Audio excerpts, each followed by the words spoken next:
लद्दाख में T-72 tank को श्योक नदी पार करवाते वक्त हुए भारतीय सेना के 5 जवान श्योक नदी का जलस्तर बढ़ने के कारण शहीद हो गए हैं। देश सेवा में शहीद हुए 5 जवानों में एक शहीद DFR भूपेंद्र नेगी उत्तराखंड राज्य के पौड़ी जिले के रहने वाले थे और जिसने देश हित में अपने प्राणों को न्यौछावर कर दिया। भूपेंद्र की शहादत की खबर भूपेंद्र के गांव बिसल्ड पहुंचने के बाद से गांव में शोक की लहर छाई हुई है और पूरा गांव और पौड़ी जिले भूपेंद्र की शहादत से दुखी है।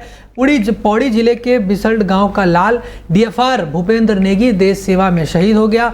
भूपेंद्र नेगी अपने पीछे अपनी 3 बहन और अपने पिता और अपनी पत्नी 2 बेटी और एक बेटे को पीछे छोड़ के दुनिया को अलविदा कह गए हैं। भूपेंद्र की मौत से गांव में शोक की लहर दौड़ पड़ी है।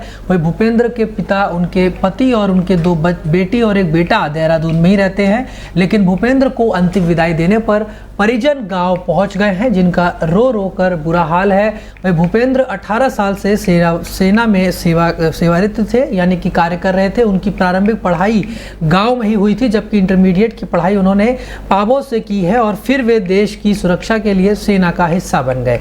वही शहीद भूपेंद्र खुश मिजाज सैनिक थे, जिनका सोशल मीडिया अकाउंट इसकी गवाही दे रहा है। बीते साल जुलाई में ही भूपेंद्र गांव आए थे और अपने प्रमोशन की खबर अपने दोस्तों को सुनाया, जिस पर दोस्त ने भी उन्हें बधाई दी, लेकिन उनके दोस्तों को भी नहीं पता था कि भूपेंद्र नेगी आखिरी बार गांव पहुंचा है। इसके बाद उनके शहादत की खबर ही गांव तक पहुंचेगी।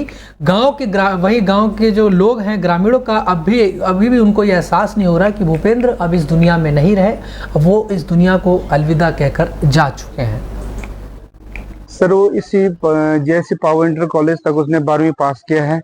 यही खेलकूदों में भी रहता था। उसकी पहले से इच्छा थी कि मैं फौज में जाऊं और पिछले साल ही वो अपनी बुआ को बोल के गया था कि मैं जिस दिन उसकी दादी खत्म हुई कि तो मैं उस दिन हवलदार बना, मैं सूबेदार बन के ही घर आऊंगा। रिटायरमेंट के बाद मैं गांव में रहूंगा। भले ही उसके बच्चे वगैरह देहरादून पढ़ रहे थे, पर उसका मन गाँव में ही लगा रहता है।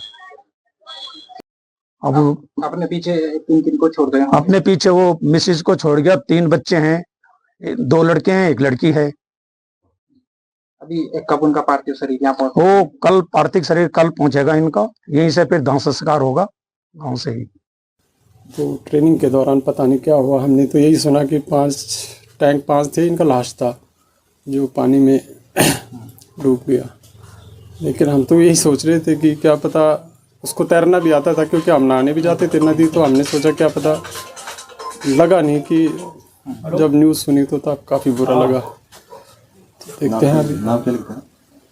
नाम यशवंत सिंह भंडारी।